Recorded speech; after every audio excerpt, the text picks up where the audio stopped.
Хәерле көн, Татарстан, хәерле көн, хөрмәтле телевизор караучылар. Җәйге кояшлы иртәне елмаеп, күтәренке кәеф белән каршылыйк. Бүген 15 июнь, чаршамбы көн. Туры эфирда сезне тапшыруыбызның иҗат төркеме һәм мин, Айзилә Батырханова сәламлибез. Гадәттәгечә бу көннең кайбер истәлекле вакыйгаларын бер барлап алыйк. 15 июнь көнне халыкара җил көнен билгеләп үтәләр. Үзенчәлекле көн Җил энергетика ассоциациясе һәм җил энергиясе буенча халыкара киңәшү үзәге инициативасы буенча билгеләнә. Максаты җил энергиясының зур мөмкинлекләренә карашны юнәлтү. 1918 елның 15 июнендә Россиядә яшь натуралистлар көненә нигез салына. Бу көнне Мәскәүдә яшь табигать сөючеләр беренче тапкыр оештырылган экскурсия үткәрәләр. 1667 елның 15 июнендә Сорбонна университетының математика, философия һәм медицина профессоры Жан-Батист Дени дөньяда беренче тапкыр 16 яшьлек егеткә бәрән канын агыза. Бу факт уникаль дип санала, чөнки канның 4 төрле группалары барлыгы 200 ел үткәч кенә билгеле була. Июнь айының соңгы атнасында, ягъни 21-ннән алып 28 июнь көннәрендә башкалабыз Казан Курчаклар шәһәренә әйләнәчәк. Чөнки Курчак театрларының 4-нче халыкара Шымбай фест дип исемләнгән зур фестивальләре оештырыла. Быелгы фестивальнең мәдәни афишасы һәм кайбер үзенчәлекләре белән студиябызның бүгенге кунагы Әкият Курчак театрының әйдәп баручы актеры, Татарстанның атказанган артисты Дилүс Хуҗахмәтов таныштырыр. Хәерле көн, Дилүс. Хәерле иртә, Айзилә.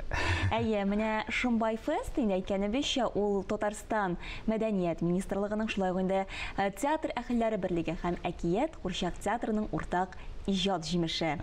Сезнең Курчаклар белән инде без бик яхшы таныр, чөнки репертуарыгызны яхшы беләбез.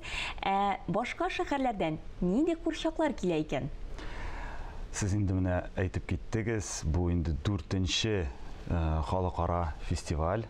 Biz инде бу фестивальне көтеп алабыз, чөнки һәрбер фестиваль ул үзенчәлекле һәм төрле илләрдән, төрле шәһәрләрдән төрле спектакльләр килә. Ул инде әлбәттә бик мавыктыргыч, шундый 6 көн безнең өчен генә түгел, инде Татарстан өчен бик зур бәйрәм. Без аны көтеп алабыз, чөнки менә бу юлы инде яңа коллективлар безгә кушылалар. Алар арасында инде беренче тапкыр Татарстанда үзәк Курчак театры, Образцов театры булачак. Ул инде ачып җибәрәчәк безнең фестивальне. Бу инде зур мәртәбә, шундый алдынгы иң бөек театр киләчәк. Безнең сәхнәдә алар Снеговик спектаклен тәкъдим итәчәкләр. Һәм инде яшь үзенчәлекләренә килгәндә, кемнәр өчен кызыклы булачак әлеге фестивальдәге спектакльләр? Бу фестиваль безнең форматы буенча аерылып тора. Чөнки безнең инде җитәкчеләр һәм шулай ук Мәдәният министрлыгы оештырганда, алар инде бу фестиваль Курчак театрының нинди күп кырлы икәнен күрсәтергә теләгәндер дип, мин инде менә шундый максат белән алар чыкканнардыр дип уйлыйм. Чөнки әгәр инде фестивальнең афишасын карасак, безнең анда зурлар өчен бик кечкенә балалар өчен дә һәм шулай ук инде мәктәп балалары өчен дә репертуар тигез төзелгән. Хәзер инде менә әйтеп китәс килә, шушы фестивальдә безнең балалар өчен көндез спектакльләр барса, кич безнең әлбәттә өлкәннәр өчен спектакльләр көн сайын барачак. Һәм драматургия буенча да, режиссура буенча да, һәм бу спектакльләрнең инде бик күп җиңүләр яулаган, алар һәрберсе исемле. Кайсысыдыр алтын битлекнең номинациясына эләккән, кайсысыдыр алтын битлек лауреаты. Һәм бу спектакльләр ул һәрбер театрның йөзек кашы, аларның визиткасы дип әйтергә була.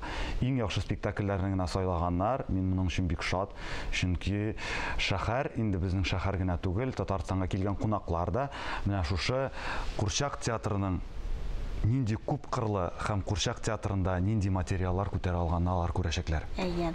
Әкият Курчак театры нинди спектакль тәкъдим итә? Біз бірінші тапқыр быйыл біздің енді міне сәнғат жетекшіміз айтты, бірінші тапқыр біз өзіміз конкурс форматында қатнашмайбыз. Жоқ. Біз қатнашмайбыз, чөнки біз қонақларны қабыл етушілер, алар үзләре ярышсыннар. Біз шиттен қарап қына, үйреніп кенә шушы бәйрәмдә қатнашып, аларға енді барлық иҗади мөмкинлекләрне енді тәкъдим итеп, аларға булышып, шушы спектакльләр яхшы үтсен өчен аларга ярдәм итеп, үзебез соңгы көнне генә Шүрәле яңа фантазия спектаклен фестивальнең ябылышында күрсәтәбез. Һәм шулай ук без инде бу бит фестивальнең тагын бер үзенчәлеге бар.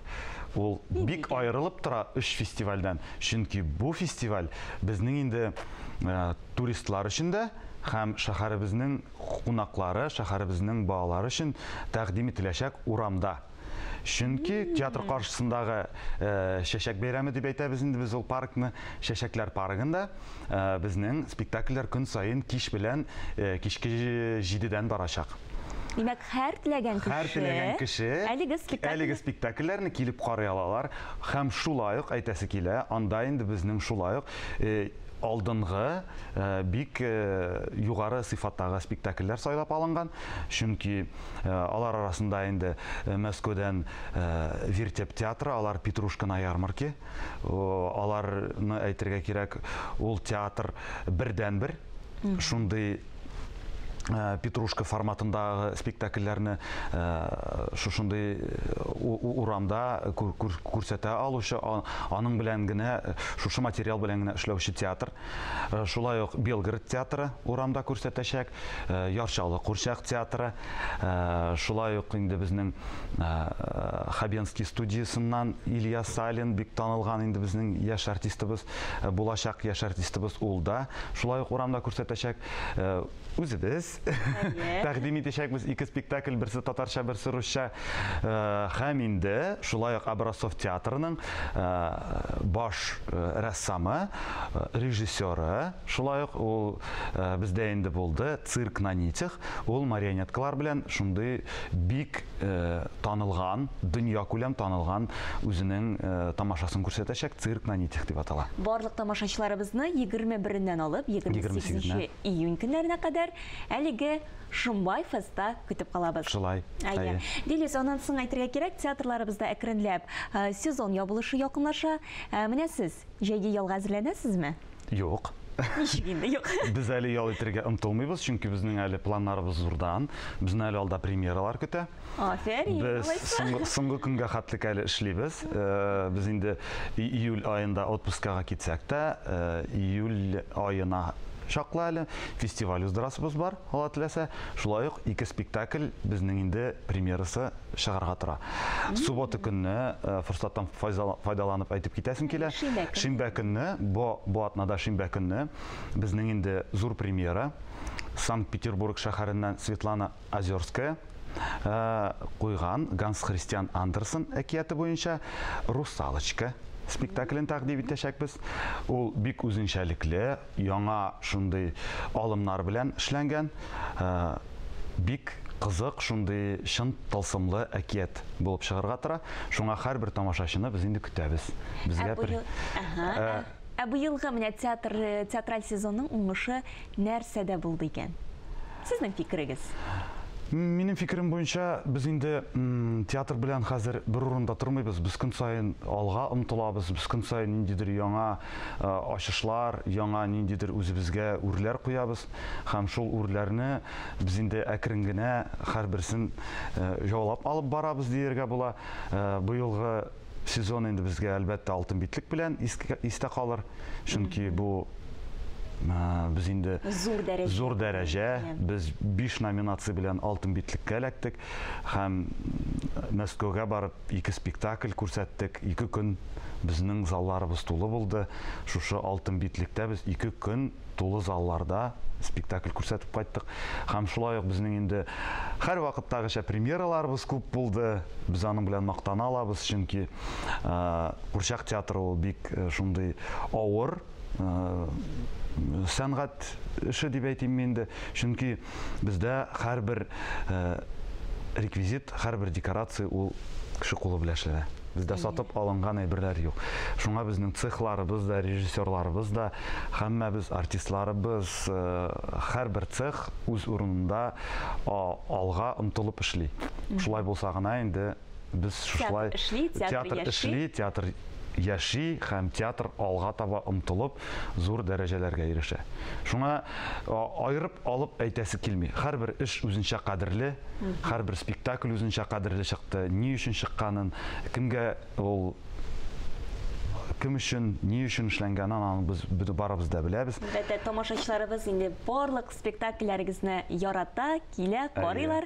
Һәм инде тагын бер тапкыр искәртеп әйтик, 21-ннән алып 28 июнь көннәрендә Казаныбызда Шымбай Фест фестивале. Килегез, көтеп калабыз. Көтеп калабыз. Бик зур рәхмәт, Дилис, бүген иртәгезне безнең белән башлаганыгыз өчен. Безгә инде әлеге фестивальне оештыруда зурдан-зур уңышлар телибез. Рәхмәт, бик зур. Тапшырыбызны дәвам итәбез. Җәйнең кызу көннәрендә һәрберебез авылның иркен һавасын суларга шыга. Иске авыл иләре һәм алардагы тере тарих. Алдагы минутларда без сезне Рабит Батулланың ядкарханәсендә сакланучы китап шкафы һәм андагы кулъязмалар белән таныштырырга чакырабыз. Исән сауларымсыз, хөрмәтле тамашачылар. Менә Чыршыдагы ядкарханәдә без утырабыз, менә минем эш бүлмәсендә. Менә монда бер бәләкәй генә шкаф бар. Ул бик иске, борынгы заман, ул ишелеп төшкерсәң дә иске ишелеп төшә торган. Ләкин анда ниндидер бер мәгълүмат саклана. Әйтик, мәсәлән, менә ачып карыйк әле. Менә монда менә бу кулъязмалар. Мин язган кулъязмалар. Әйтик, мәсәлән, менә монысын алып карыйк әле без. Ул кулъязмалар китап булып чыктылар күбесе. Үкенечтә түгел. Ләкин менә мондагы кулъязмаларны инде аны барсында күчереп язарга кирәк. Компьютерга күчереп язарга, чөнки монда көндәлекләр бар. Бу оннан тагын бик күп менә burada әйтик, томнар әзерләгәнмен менә мин. Менә бу хикәяләр, беренче том, икенче томында, анда оннан соң менә бunda 7нче томнар, 8нче томнар. Менә бunda Казан утлары журналында минем басылган әсәрләр. Буш түгел, димәк тикмәгә җыелмаган. Менә монда хикәяләр, менә монда урыннары җәннәттә булсын дигән китап. Дөресен әйткәндә, бу минем иҗатымның бер көзгүседер дип уйлыйм. Чөнки монда 19нчы гасырдан алып 20нчы гасырга хәтле булган татар сәнгатькәрләренең язмышы язылган. Документ, бары тик документ кына, бер инде ялган юк. Токай булсын, Хаязис Хакый булсын, Исәнбәт булсын, барысы да бүтән документларны туплап яздым мин монда. Аннан соң менә тагын Прозат Исәнбәтнең альбомы. Мин сезгә бу турыда сөйләдем, Прозат Исәнбәтнең альбомы турында. Ул минем 2 данәдә саклана. Берсе Казанда, берсе монда. Чөнки бу бик кадерле минем өчен. Ул чөнки зур рәссам һәм режиссер. Аннан соң монда менә Сөембикә романы менә шулай. Ул менә аны күтәреп тә булды. Ул бит инде 3 тапкыр яңадан басылып чыкты. Бер русча, 2 тапкыр татарча язылып чыкты. Менә минем кулъязма менә монда. Бу кулъязма кем өчендер бик кадерледер. Кем өчендер чүплеккә чыгарып атырга кирәктер бәлки. Ләкин мин аны шушы ядкарханәдә саклыйм, анда минем бүтән хиссиятым менә шушында топланган. Сөембикә турында мин нәрсә уйлыйм, ничек язып була, кайчан язып була, ничек итеп аны акларга кирәк, чөнки Сөембикә тарихта бик яманат алган кеше. Аны пычратырга тырыштылар. Аны кимсетергә тырыштылар. Тарихчылар да кимсетергә, хәтта бүген көндәге шагыйрьләр дә кимсетергә тырышалар. Мин бары тик хакыйкать теләдем. Чөнки тарихта гайбәт күп. Тарихчыларда гайбәт күп. Мин име сөймикәне халык ничек итеп име манарасын саклый, ничек итеп аңа килеп намаз укый. Әгәр дә ул бузык булса, әгәр дә ул сатлык булса, җыллар буена килеп намаз укыр иде микән шушы манара янына килеп. Уйлап карагыз әле сез. Менә минем бүтән уй фикерләрем шушы романга салынган, сезнең кулда ул, аны укый аласыз, һәм мин аны менә шушы кул язмасында ятханәдә сакларга телим. Бу да урын алыр үзендә. Шулай итеп без минем эш бүлмәмдәге репортажны тәмам итәбез. Карагыз, сорауларыгыз булса, миңа сораулар җибәрәсез телевидениегә яки анда язучылар берлегенә. Мин сезгә җавап бирергә тырышырмын. Сау каласыз. Җәйнең һәр мизгелен күңелле итеп үткәрегез дигән теләктә бүгенгә мин Айзилә Батырханова һәм тапшырыбызның иҗат төркеме сезнең белән саубуллашабыз.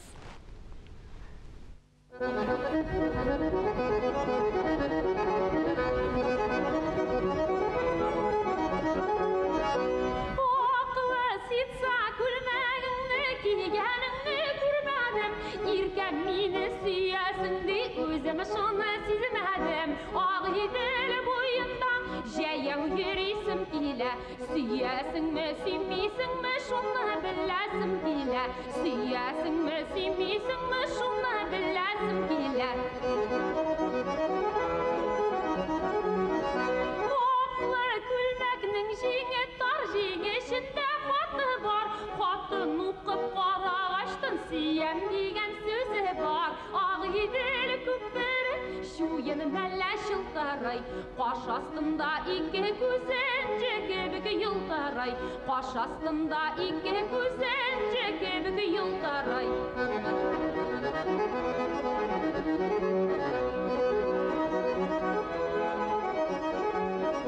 Аклы күлмәгеңне кисәң ала алмыйм күземне. Сүз башласам кыздарасың, аңлый алмыйм үзеңне. Ак идел буенда кырпазлары уйныйдар. Күземне йомсам күз алдымда күңелем сине уйлыйдар. Күземне йомсам күз алдымда күңелем сине уйлыйдар. Нигә зәңгәр яратам мин әйтергән белсәң әгәр. Шуңа сөям сине иркәм, күзләрең синең зәңгәр. Ак идел суларым җәй көннәрендә буйлыйм. Иркәм вакыт кына уза, аңлашырбыз дип уйлыйм. Иркәм вакыт кына уза.